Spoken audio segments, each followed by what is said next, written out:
If you ask someone what their favorite Assassin's Creed game is, many will point to a game in the beloved Ezio trilogy, while others will talk hours on end about the pirate role-playing experience that is AC4. In the current year, you might even hear a wildcard take about Assassin's Creed Unity, since the game has been patched like there's no tomorrow and is now often considered a fan favorite with one of the best climbing mechanics in the series.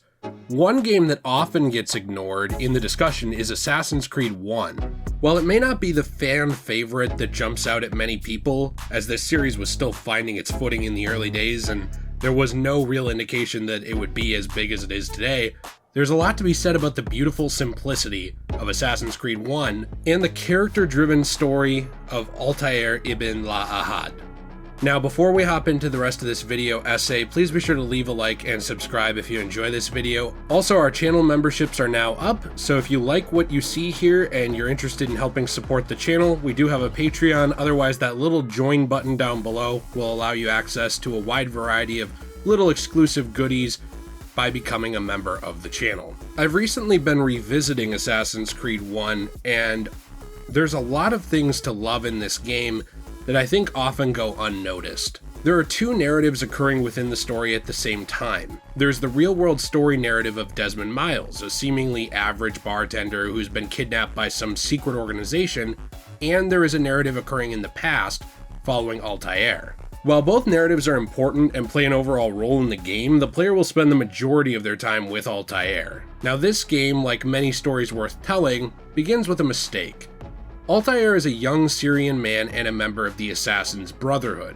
He has called Masyaf his home for most of his life, and he's considered one of the most skilled assassins under the charge of their mentor, Al-Mualim. Unfortunately, hubris, like for many, is the downfall of Altair. He spent so much time hearing how amazing and skilled that he is, that his rank and ego really drive him to believe that he is above the creed that the Assassins Brotherhood lives by, and also more intelligent and capable than his brothers around him.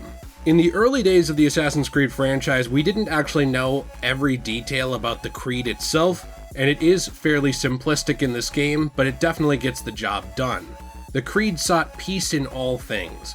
One of the main goals of the Brotherhood was to ensure the freedom and safety of the common person, while eliminating dictators or other dangerous political figureheads who would impose their direct will on the people through tyranny. This game takes place in an era where assassins were not all aware of the Templar cause and the secret organization that the Templars and Abstergo would eventually make up, which would actually become a focal point of this game and the series, and a war with the assassins that directly influenced the events of almost every game later on. When on a mission with fellow assassin Malik and Malik's younger brother Kadar, Altair directly stated that his way is better than the creed. Instead of staying his blade from the flesh of an innocent, Altair brutally kills a man early on who does not need to die at all, simply for being in his way. He then refuses to hide and chooses to confront an enemy of the assassins, Robert, in the open, which also compromises the Brotherhood very publicly, showing that he lacked the maturity and understanding to follow even one of the three main tenets of the Assassin's Creed. Altair's hubris and anger, along with his impatience, pushes him to make mistakes that he believes to be good, which then lead directly to death and destruction. This mistake actually directly leads to the death of Malik's brother and Malik's own disfigurement at the hands of the Templars that Altair confronted when on this mission. These Templars are then led back to Masyaf, the base of the Brotherhood, which leads to the death of some assassins and compromises the safety of the Brotherhood even further. Altair is actually punished for this foolishness, with his rank stripped and his name disgraced. He's now on a mission to prove that he is devoted to the Brotherhood and does truly care about their well-being. He's sent on a mission by Al-Mualim to kill certain powerful individuals throughout the kingdom, told only that he is enacting the will of the Brotherhood and working towards the greater good of the region and the world. As Altair, the player is then actually able to visit interesting Middle Eastern cities in the Middle Ages, including Jerusalem, Acre, and Damascus. Each city has a unique feel to it and some unique structures that make them actually feel like they are their own city, not just a copy-paste, while still feeling like a part of the same region of the world. Now, the gameplay loop of Assassin's Creed is something that's very, very interesting, as in a short summary, it pretty much goes like this.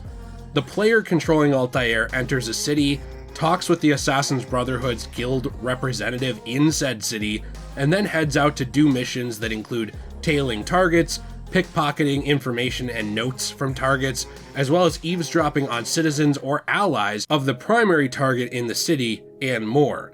After obtaining enough information and helping some citizens along the way, Altair can then get the permission of the Assassin's Guild in the city to attack his primary target. The player is then able to take out the target that Altair is after, which leads to a short chase from the city's guards. Now once the chase ends, Altair will discuss the events with the Assassin's Guild representative in said city, then return to Al-Mualim and Masyaf, where the narrative will actually progress over time, and new abilities and weapons will be unlocked, sort of in a Metroid style, where by progressing through the story, you then unlock some ability that actually allows you to continue.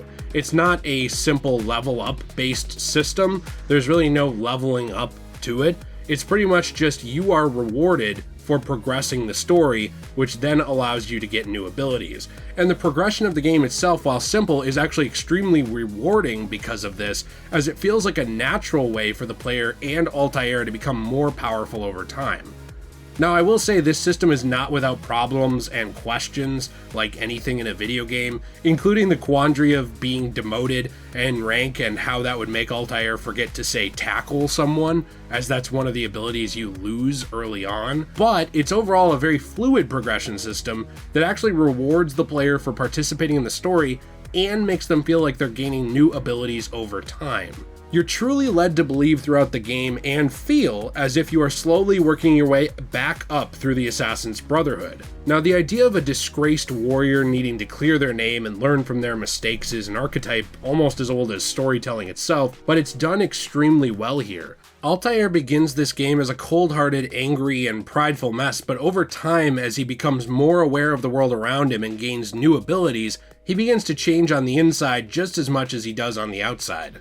The character progression of Altair himself is honestly one of the best in the entire series, as it takes a character that's hard to like and slowly strips him of his arrogance, turning him into someone good. One of my favorite parts about the game is that you're actually learning alongside Altair and Desmond. There's a real mystery to the events of the game when you first play through it. Who are the targets that you're taking out? Why do they matter? Is there an overall goal or connection between them? And what's the connection to the modern day story? This is one of the best aspects of the first Assassin's Creed story and gameplay progression loop, because Altair and Desmond are both pushed into the role of an amateur sleuth, playing detective over time to try and find out what's actually happening in the world around them. This uncertainty ties into not only the story itself, but also the game design, as Altair completes missions that slowly point towards the real villains and true plot of the game happening behind the scenes. As the mystery slowly unravels inside the Animus and the past, more clues and dialogue are given to the player in the present day story as well, and one thing I find very interesting about the present day story in Abstergo is that players will get out of it what they want to put into it. There are many required and also optional interactions in the modern day story with Desmond and other characters in Abstergo that a player could very easily miss if they're impatient or just don't care, and those story elements being missed would pretty much be entirely the fault of said player. I know the first time I played this game, there were a few times I was so eager to get back to the Altair narrative that I neglected to look further into what was going on at Abstergo and missed a few key pieces that actually help you piece together the story itself. Now, while some may find this annoying, I know there is definitely a big divide between I want story fed to me and I want story to be hidden in item descriptions like Elden Ring and stuff, and I really enjoy both. I think that this game actually rewards you for putting an effort into trying to figure it out. There are a lot of things that are just spelled out for you and told to you through non-optional dialogue, but there's also a lot more world building and details that are put into the story if you're willing to put in minimal effort to actually look around and talk to people. However, if you want more information on what's going on and how it ties into Altair's story as well, you're also allowed to snoop around on computers, ask questions to other characters, and push the envelope a little bit on what's happening instead of just sitting down, shutting up, and doing the Altair story. The combat of this game is extremely simple, it's not super deep, and certainly it's not something that veterans of the AC series would be used to seeing today, really. This combat relies heavily on dodging and countering, and that's about it. You as a player are given very few weapons to actually progress through the game. Altair is limited by his rank and his access to the technology and weapons of the time, and of course, we do find out over time that Altair is one of the reasons that the assassins have access to some of their most powerful weapons going forward. While Altair is a very interesting and special character, the narrative and the game structure do not actually treat him as some savior or special case or chosen one in the Assassin's Brotherhood that has access to a ton of resources and other things that members wouldn't have. Now, I'm not insulting these examples. I think they work incredibly well in their own games, and they definitely spice up games like Assassin's Creed 2, 3, 4, etc. But Altair is not the same as those characters. He's not an assassin who's best friends with Leonardo da Vinci, the legendary inventor, or who knows the tricks of his Native American tribe and has spent his entire life hunting in the woods, really just incorporating the assassin's lifestyle into who he already was, nor is he a man who incorporates the style of the pirate life into his combat. He's just a normal, old, average assassin. Some say this makes Altair and his combat boring and stiff, but I think it's really interesting to be able to play as a normal rank-and-file member of the Assassin's Brotherhood who doesn't have access to a ton of special resources that make him totally different than everyone around him. He's just a man. The main thing you have access to as Altair is simple weaponry and your wit, your decision-making.